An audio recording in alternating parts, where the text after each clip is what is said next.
आज हम स्टार्ट करेंगे chapter 3B friction and dynamics of circular friction. ठीक है, तो सबसे पहले फ्रिक्शन के बारे में पढ़ेंगे कि फ्रिक्शन क्या है हमारे पास।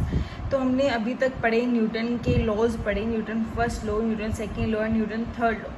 तो न्यूटन के लॉज के अकॉर्डिंग क्या था हमारे पास, फर्स्ट लॉ के अकॉर्डिंग अगर बात करें तो फर्स्ट लॉ के अकॉर्डिंग हमारे पास था कि अगर कोई बॉडी है जो रेस्ट में है तो वो रेस्ट में रहेगी, अगर वो मोशन में है तो वो मूव करेगी जब तक उसे कोई एक्सटर्नल फोर्स हम अप्लाई नहीं करते। ठीक है, तो अगर हम बात करें कि अगर हम किसी बॉल को थ्रो करते हैं ऑन दी फ्लोर, ठीक है, तो आफ्टर ट्रैवलिंग सम डिस्टेंस तो बॉल क्या कर जाती है, अपने आप क्या कर जाती है, स्टॉप हो जाती है। क्यों स्टॉप होती है? क्योंकि उस पर एक एक्सटर्नल फोर्स लग रहा है। तो उसी एक्सटर्नल फोर्स को हम बोलते हैं फ्रिक्शनल फोर्स या फ्रिक्शन। ठीक है, फ्रिक्शनल फोर्स क्या है हमारे पास, एक अपोजिंग फोर्स है। ठीक है, बॉल है, बॉल यहाँ से लेकर यहाँ तक जा रही है, आफ्टर मूविंग सम डिस्टेंस वो यहाँ पे आके मान लो वो स्टॉप होगी। तो वो स्टॉप क्यों हुई है? क्योंकि उसे जो फ्लोर से या अर्थ से कोई फोर्स लग रही है। उस फोर्स का नाम क्या है? फ्रिक्शनल फोर्स, जो कि क्या करती है, उस बॉल के मोशन को अपोज करती है। ठीक है, तो फ्रिक्शनल फोर्स बेसिकली कैसे डिफाइन करेंगे, एक क्या है अब आपके पास अपोजिंग फोर्स।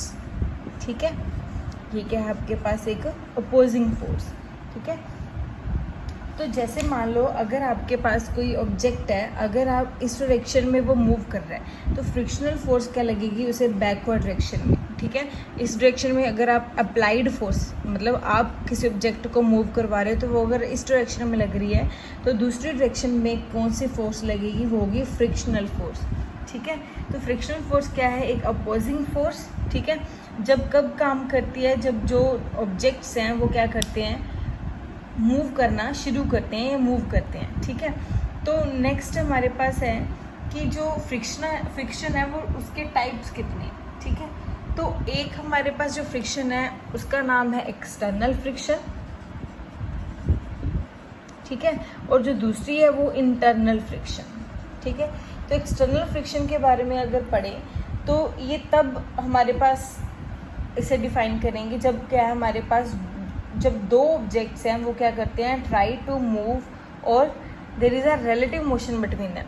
फॉर एग्जांपल अगर ये टेबल है, ठीक है, टेबल पे अगर बुक पड़ी है तो बुक को हम अगर इस डायरेक्शन में मूव करवा रहे हैं तो टेबल उसे फ्रिक्शनल फोर्स लगाएगा ऑपोजिट डायरेक्शन में। ठीक है, तो ये क्या होगी आपके पास एक्सटर्नल फोर्स, जब क्या होगा, जब डायरेक्ट कांटेक्ट है दो ऑब्जेक्ट्स के बीच, ये एक ऑब्जेक्ट है बुक है और दूसरा टेबल है, इन दोनों में अगर डायरेक्ट कांटेक्ट है तो इसे बोलते हैं एक्सटर्नल फ्रिक्शन। दूसरी आपके पास है इंटरनल जो फ्रिक्शन है वो तब आती है आपके पास जब आपके पास क्या है, जब आपके पास मान लो आप लिक्विड की बात कर रहे हो तो between two layers of liquid अगर कोई फोर्स अप्लाई कर रहा है, फोर्स आ रही है तो उसे बोलते हैं हम कौन सी फ्रिक्शन, इंटरनल फ्रिक्शन। ठीक है, तो अगर अच्छा इसी इंटरनल फ्रिक्शन को एक बोलते हैं, दूसरा नाम है इसका विस्कोसिटी ऑफ द लिक्विड। ठीक है, क्या बोलते हैं, विस्कोसिटी ऑफ द लिक्विड। तो जो एक्सटर्नल फ्रिक्शन है उसे हम कंटैक्ट फ्रिक्शन भी बोलते हैं। ठीक है, क्यों? क्योंकि इसमें हम बात करें डायरेक्ट कंटैक्ट की जो हमें विजिबल है तो इसे एक्सटर्नल भी बोलते हैं। ठीक है, और कंटैक्ट फ्रिक्शन भी बोलते हैं। और दूसरी हमारे पास है इंटरनल फ्रिक्शन जो कि हमें विजिबल नहीं है, इंटरनली अप्लाई हो रही है between the layers of the liquid. ठीक है, तो ये है आपके पास इंटरनल फ्रिक्शन। उसके बाद हम पढ़ेंगे डिफरेंट टाइप्स हैं जो एक्सटर्नल फ्रिक्शन के। ठीक है, नेक्स्ट है जो वो है different types of external friction. तो बेसिकली जो एक्सटर्नल फ्रिक्शन है वो फर्दर 3 तरह की है आपके पास, तो उसके बारे में भी पढ़ेंगे। ठीक है, तो एक्सटर्नल फ्रिक्शन है जो वो बेसिकली हमारे पास 3 तरह की है। ठीक है, तो फर्स्ट हमारे पास है जो पहले यहाँ पे लिखेंगे कि एक्सटर्नल फ्रिक्शन के टाइप्स कौन से हैं। तो एक्सटर्नल फ्रिक्शन है जो वो 3 तरह की है आपके पास। फर्स्ट है आपके पास स्टैटिक फ्रिक्शन। ठीक है, दूसरी है आपके पास लिमिटिंग फ्रिक्शन और तीसरी है आपके पास काइनेटिक फ्रिक्शन। ठीक है, तो सबसे पहले बात करते हैं हम स्टैटिक फ्रिक्शन के बारे में। तो स्टैटिक का मतलब बेसिकली अगर आपको पता हो तो बेसिकली जो स्टैटिक है उसका मतलब है रेस्ट। ठीक है, मतलब जब कोई चीज़ मूव नहीं करती। ठीक है। तो स्टैटिक फ्रिक्शन क्या होगी कि मान लो आपके पास यहाँ पे कोई ऑब्जेक्ट पड़ा है, टेबल है ये आपके पास, उसके ऊपर ये ऑब्जेक्ट पड़ा है, ठीक है। तो ऑब्जेक्ट का वेट हमें पता है कि एक्ट करता है in downward direction, that means mg है वो एक्ट कर रहा है किसके लॉन्ग, डाउनवर्ड डायरेक्शन में। अब मैंने आपको बताया था कि इसको बैलेंस करने के लिए एक फोर्स लगेगी जिसे हम रिएक्शन फोर्स बोलते हैं। क्या बोलते हैं? रिएक्शन फोर्स, ठीक है। तो मान लो एक पॉइंट ऐसा है कि आप इस ऑब्जेक्ट को अप्लाइड कर रहे हो फोर्स इस डायरेक्शन में, फोर्स अप्लाई कर रहे हो उसे फॉरवर्ड डायरेक्शन में मूव करवाने के लिए, तो उसको क्या लगेगी? इक्वल अमाउंट ऑफ अगर फ्रिक्शनल फोर्स लग रही है तो वो क्या होगी आपके पास? Static friction. क्यों? क्योंकि अगर देखो मैंने आपको पहले भी बताया था कि अगर आप 5 न्यूटन फोर्स इस डायरेक्शन में लगा रहे हो तो 5 न्यूटन फोर्स से उसे बैकवर्ड डायरेक्शन में लग रहा है, तो ऑब्जेक्ट है जो वो मूव नहीं करेगा, वो रेस्ट पे रहेगा। So this is known as static friction, ठीक है। तो स्टैटिक फ्रिक्शन बेसिकली क्या है आपके पास? वो वाली फ्रिक्शन, ठीक है, जब क्या करोगे आप अप्लाइड फोर्स लगा रहे हो इन फॉरवर्ड डायरेक्शन और equal amount of frictional force उसे अपोज कर रहा है इन बैकवर्ड डायरेक्शन, तो this is known as static friction, ठीक है। तो इसमें क्या होगा? पहले तो इसके अकॉर्डिंग जो आर है वो किसके इक्वल होगा? mg के equal, because they are acting in opposite direction. और ये मान लो आपके पास अप्लाइड फोर्स है जिसे हम p से लिख लिया, और ये है आपके पास फ्रिक्शनल फोर्स, तो ये भी क्या होगी? इक्वल होगी, F is equal to p। तो जब तक ये इक्वल है तो ऑब्जेक्ट है वो क्या करेगा? वो मूव नहीं करेगा, वो किस में रहेगा? रेस्ट में रहेगा। So this is known as static friction, ठीक है। तो स्टैटिक फ्रिक्शन को कैसे डिफाइन करोगे? The opposing force that comes into play when one body tends to move over the surface of the another, but the actual motion of the body has not been started, ठीक है। मतलब body क्या कर रही है? अगर ये object है, अगर इसके ऊपर मूव करने की कोशिश कर रहा है, उसे अप्लाइड फोर्स लग रही है इस डायरेक्शन में, बट अपोजिंग फोर्स लग रही है उस डायरेक्शन में, ठीक है। तो ये एक्ट कर रही है इन ऑपोजिट डायरेक्शन, इस डायरेक्शन में और इस डायरेक्शन में ऑपोजिट एक्ट कर रही है, तो ऑब्जेक्ट क्या रहेगा? रेस्ट पे रहेगा। मतलब वो चलना चाहती है एक दूसरे के ऊपर, सरफेस के ऊपर, एक बॉडी दूसरे के ऊपर सरफेस पे चलना चाहती है, बट चल क्यों नहीं पा रही? क्योंकि उन पे जो फोर्स है वो इक्वल लग रही है।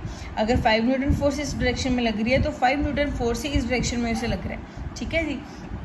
सो this is known as static friction, ठीक है। उसके बाद हमारे पास है जो स्टैटिक फ्रिक्शन, बेटा तब तक ही हमारे पास उसका काम तब तक होगा जब तक अप्लाइड फोर्स लगाएंगे। अगर अप्लाइड फोर्स नहीं है तो स्टैटिक फ्रिक्शन का कोई मतलब ही नहीं है। अगर फोर्स अप्लाई करेंगे तभी फ्रिक्शनल फोर्स उसे बैलेंस करेगी और उसे बोलेंगे हम स्टैटिक फ्रिक्शन, ठीक है। बट अगर फोर्स ही हम अप्लाई नहीं कर रहे तो फ्रिक्शनल फोर्स उस पर एक्ट नहीं करेगी। मतलब जब अप्लाइड फोर्स काम करेगी तभी स्टैटिक फ्रिक्शन एक्ट करेगी, अदरवाइज स्टैटिक फ्रिक्शन एक्ट नहीं करेगी, ठीक है। उसके बाद अच्छा, जो स्टैटिक फ्रिक्शन है उसे हम सेल्फ एडजस्टिंग फोर्स भी बोलते हैं, ठीक है। तो सेल्फ एडजस्टिंग फोर्स क्यों बोलते हैं इसे? क्योंकि जब हम फोर्स अप्लाई करेंगे, ठीक है, जैसे अप्लाइड फोर्स, मतलब फोर्स अगर अब हमने अप्लाई किया तभी ये जो स्टैटिक फ्रिक्शन है ये हमारा काम करेगी, अदरवाइज ये काम नहीं करेगी, ठीक है। सो अगर F है, अगर P है हम आपके पास, अप्लाइड फोर्स है, तभी आपके पास फ्रिक्शनल फोर्स है, अदरवाइज आपके पास जो स्टैटिक फ्रिक्शन है वो नहीं है, ठीक है। उसके बाद अगर बात करें, नेक्स्ट है लिमिटिंग फ्रिक्शन। नेक्स्ट क्या है आपके पास? Limiting friction. तो लिमिटिंग फ्रिक्शन में क्या होगा कि एक ऐसा पॉइंट, जिस पॉइंट पे आके जो ये बॉडी है वो थोड़ा सा at the verge of moving, मतलब ऐसा पॉइंट आएगा जब वो मूव करना स्टार्ट करेगी एक पॉइंट पे, ठीक है। मूव नहीं करेगी बट मूव करना सिर्फ स्टार्ट करेगी, तो उसे बोलते हैं लिमिटिंग फ्रिक्शन, ठीक है। मतलब इस केस में क्या होगा कि अगर आपकी अप्लाइड फोर्स क्या होगी? थोड़ी सी ज़्यादा हो जाएगी, ठीक है। Applied force is slightly greater than frictional force. तो इस पॉइंट पे क्या होगा कि इस पॉइंट पे जो आपकी बॉडी है क्या होगी? At the verge of moving, मतलब एक पॉइंट पे वो सिर्फ स्टार्ट करेगी मूव करना, बट एक्चुअली उसका मोशन स्टार्ट नहीं होएगा। सिर्फ बॉडी क्या करेगी? मान लो इस पॉइंट पे आई, मैंने फोर्स अप्लाई की, वो थोड़ा सा मूव करके आगे आ गई, ठीक है, बट वो कॉन्टिन्यूसली मूव करना स्टार्ट नहीं करेगी।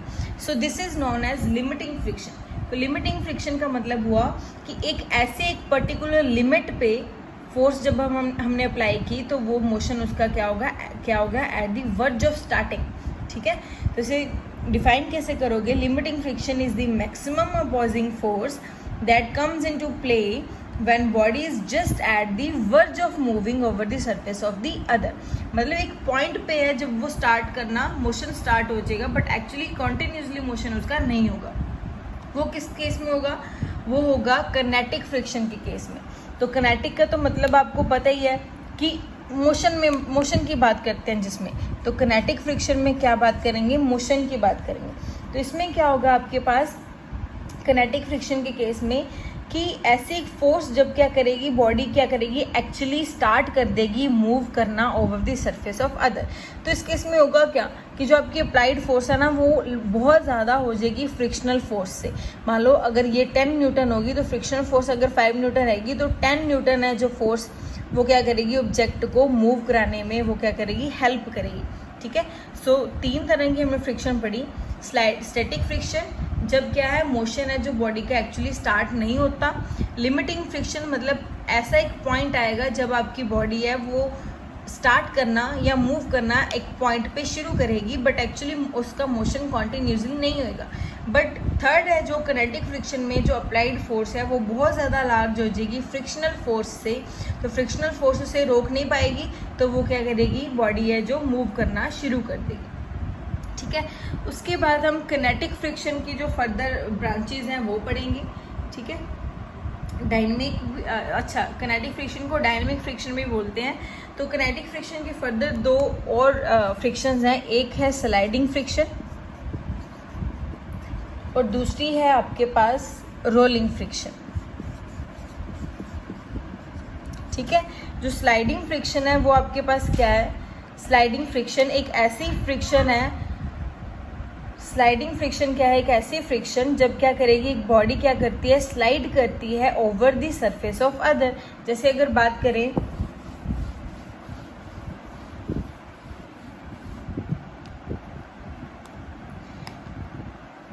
मान लो ये टेबल है आपके पास, ठीक है, इस टेबल पे आपके पास मान लो ये डस्टर है, ठीक है, तो अगर ये ऐसे इसके ऊपर जा रहा है, इसे बोलते हैं स्लाइडिंग फ्रिक्शन। या फिर ये भी बोल सकते हैं कि इस सरफेस के ऊपर अगर मैं इसे ऐसे छोड़ दूं तो ये स्लाइड करके नीचे आ गया, तो इसे बोलते हैं हम क्या? Sliding friction.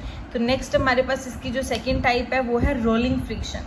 तो रोलिंग फ्रिक्शन, जैसे मान लो आपके पास कोई सिलेंड्रिकल शेप है या सिलेंडर ही है, ठीक है, तो रोलिंग फ्रिक्शन में क्या होगा कि वो सिलेंडर है वो क्या करेगा? ऐसे ऐसे करके मूव करेगा या रोल करेगा ओवर दी दूसरा वाला सरफेस। ठीक है, so these are 2 type of frictions of kinetic friction. Kinetic के फर्दर 2 हमारे पास हैं, एक स्लाइडिंग फ्रिक्शन। ठीक है, स्लाइडिंग फ्रिक्शन मतलब अगर ऐसे कोई डस्टर वगैरह या कोई ऑब्जेक्ट है तो वो स्लाइड करके नीचे आ गया, so this is known as sliding friction. ठीक है, रोलिंग फ्रिक्शन मतलब रोल करके, मतलब घूम घूम के अगर कोई चीज़ है जो दूसरे सरफेस पे जाएगी तो उसे बोलते हैं रोलिंग फ्रिक्शन। ठीक है, तो उसके बाद है जो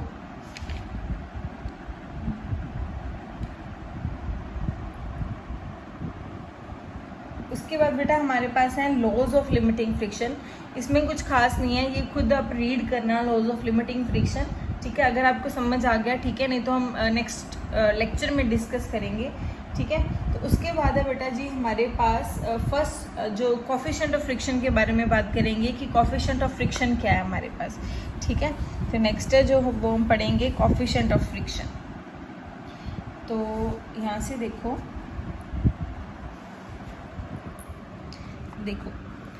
कोफिशिएंट ऑफ फ्रिक्शन क्या है बेटा? According to first law of limiting friction हमें पता है कि जितनी फोर्स है, फ्रिक्शनल फोर्स होएगी, उतना ही रिएक्शन फोर्स होएगा।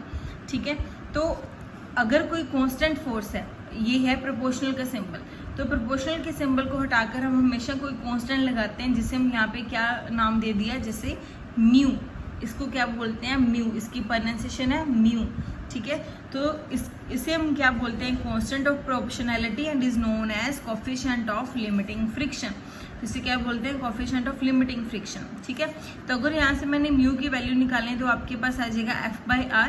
ठीक है, तो कोफिशिएंट ऑफ लिमिटिंग फ्रिक्शन को कैसे डिफाइन करोगे? Between any 2 surfaces in contact is defined as the ratio of force of limiting friction and to the normal reaction.